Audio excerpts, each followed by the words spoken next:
బిడ్డ పుట్టెనని మానిని పొంగుచు చేసే వేడుక అలాగే ప్రగుణుడుగా మెలుంగునని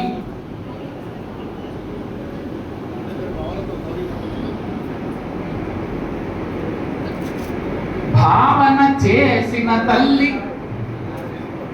భావన ప్రగుణుడుగా తన కొడుకు ద్విగుణిత వైదుషీకలిత దిప్రవధాన విధాన సాధన ప్రగుణుడుగా మెలంగునని భావన చేసిన తల్లి రాలసీమ గనికి మగనికి రాలసీమ గనికి